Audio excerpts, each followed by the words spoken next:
Assalamualaikum warahmatullahi wabarakatuh. Para mahasiswa yang budiman, bagaimana memulai sebuah usaha atau entrepreneur? Yang pertama yang perlu kita persiapkan adalah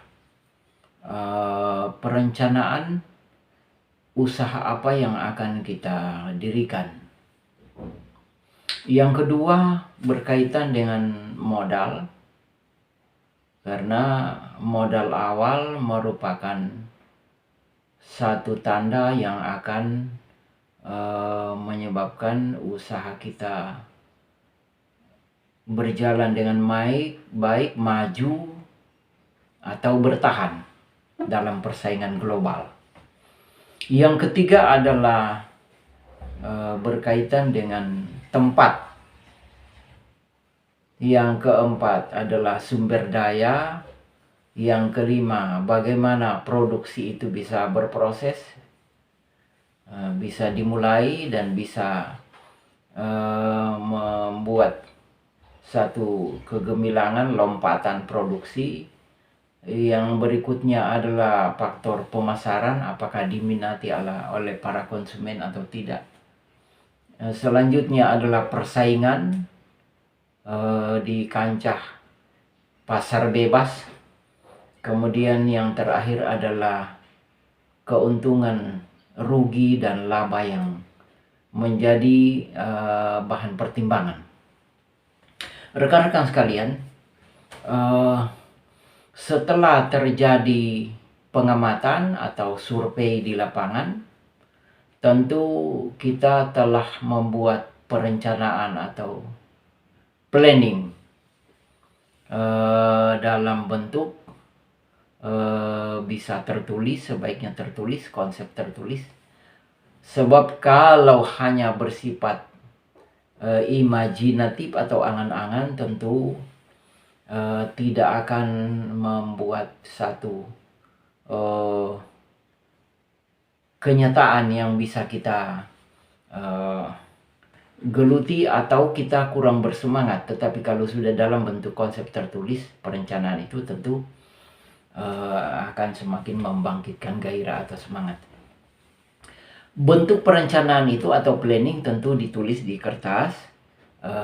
Jumlah produksi, misalnya kita ingin membangun warung makan atau kuliner, atau kita ingin membuat produksi keripik pisang, atau kita ingin membuat keripik tapioka atau ketela pohon, ubi jalar, dan berbagai hasil pangan atau tanaman bangsa Indonesia yang bisa menghasilkan.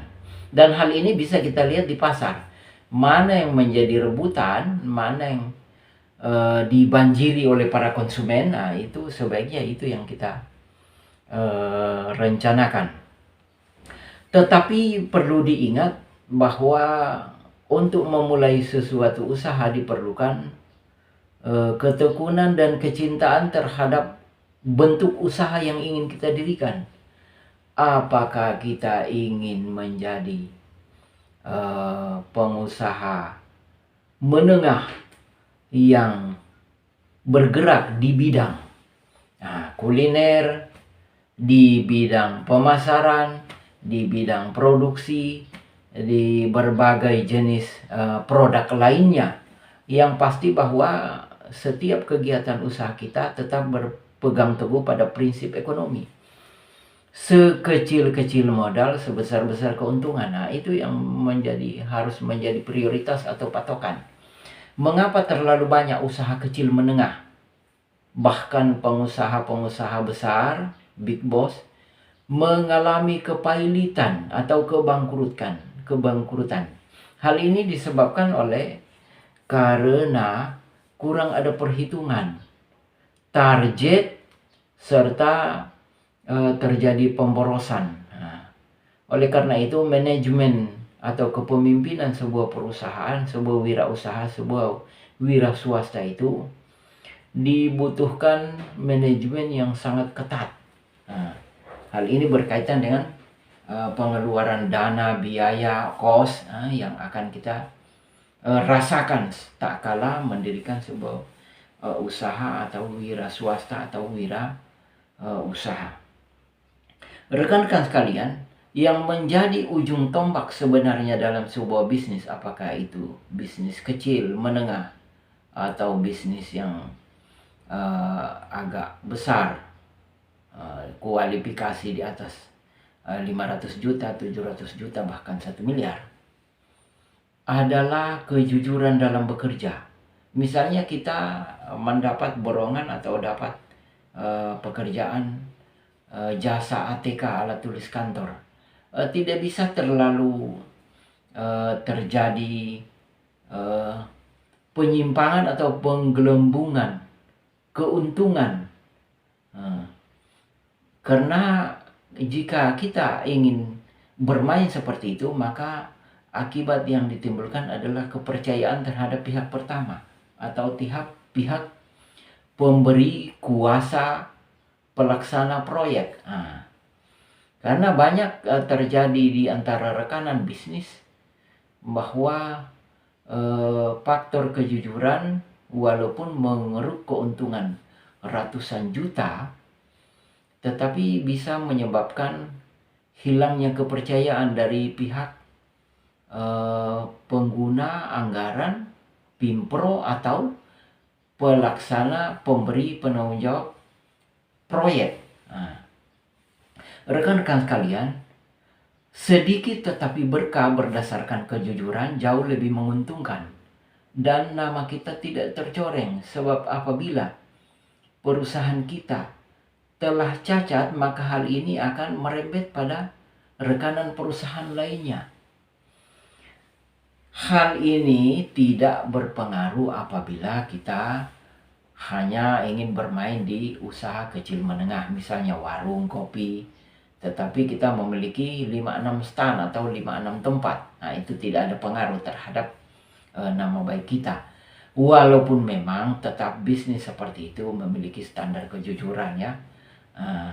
Racikan, kejujuran, tingkat rasa ya.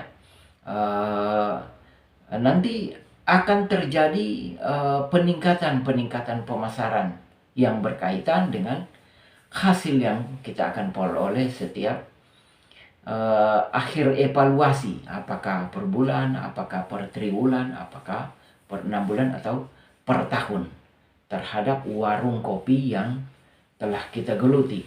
Rekan-rekan sekalian, demikian juga dengan bisnis atau wirausaha lainnya. Misalnya kita ingin bergerak di bidang jasa transport antar jemput barang secara pribadi ya. Lain persoalan jika kita masuk pada jasa Maxim, jasa Grab, itu lain persoalan karena memang telah dimanajemen secara rapi berdasarkan sistem aplikasi yang telah dimainkan oleh masing-masing perusahaan. Yang saya ingin sampaikan adalah bagaimana membangun kepercayaan diri kita terhadap publik, terhadap konsumen, sehingga wirausaha yang ingin kita dirikan ini bisa berkembang maju. Apatah lagi wirausaha yang sifatnya kecil tetapi berkaitan dengan publik. Misalnya jasa laundry. Ini kecil tetapi hasilnya luar biasa. Jasa pengetikan, komputerisasi, jasa kemanusiaan lainnya, jasa pengurutan, jasa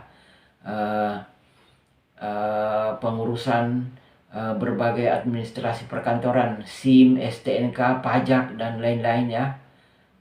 Ini juga berkaitan dengan jasa kemanusiaan. Tentu sekali lagi dibutuhkan kepercayaan yang diinginkan atau diminati oleh para pengguna jasa tersebut. Lain persoalan juga rekan-rekan sekalian jika kita ingin menjadi pengusaha tetapi di bidang peternakan, pertanian, itu lain persoalan. Atau di jasa boga ya, jasa eh, tata busana ya, pengadaan misalnya jas ya, sewa menyewa, atau pesta pernikahan ya, wedding dan seterusnya ya, dan lain-lain ya. Resepsi ya, pernikahan atau resepsi seminar. Itu lain persoalan. Itu ada manajemen khusus yang perlu dimiliki atau diketahui bagi pengelola bisnis tersebut. Rekan-rekan sekalian, yang terakhir, bagaimana agar produksi ini bisa melejit, produksi ini cepat menyebar, makanya dibutuhkan manajemen informasi. Pemasaran dan informasi adalah dua mata rantai yang harus kita kuasai atau yang harus dimiliki oleh seorang pengusaha atau manajerial. Karena sebuah produksi, sebuah produk, sebuah usaha akan berkembang pesat jika manajemen informasi itu bisa dikuasai. Jika kita telah berkembang, tentu kita butuh beberapa orang sebagai kurir, beberapa orang sebagai salesman, beberapa orang sebagai yang akan mengantarkan produksi kita ke para konsumen agar dikenal oleh publik dan bisa berlipat ganda dalam hal keuntungan, rugi, dan laba yang tidak terlalu mengarahkan kita pada posisi yang merugikan. Rekan-rekan sekalian, itulah beberapa konsep berkaitan dengan bagaimana memulai sebuah usaha. Jadi yang terpenting adalah modal awal, kemudian planning, apa yang paling kita senangi, apa yang paling ingin kita geluti. Karena sebuah profesi haruslah dicintai. Jika tidak, nanti akan ada bayangan-bayangan, oh ini tidak akan istiqomah, tidak akan memiliki pendirian terhadap satu bisnis yang ingin kita geluti. Perlahan-lahan, sedikit tetapi lama-kelamaan, jika baik dan jika itu menjadi tren, lama-lama akan menjadi bukit. Atas perhatian saya ucapkan terima kasih. Wassalamualaikum warahmatullahi wabarakatuh.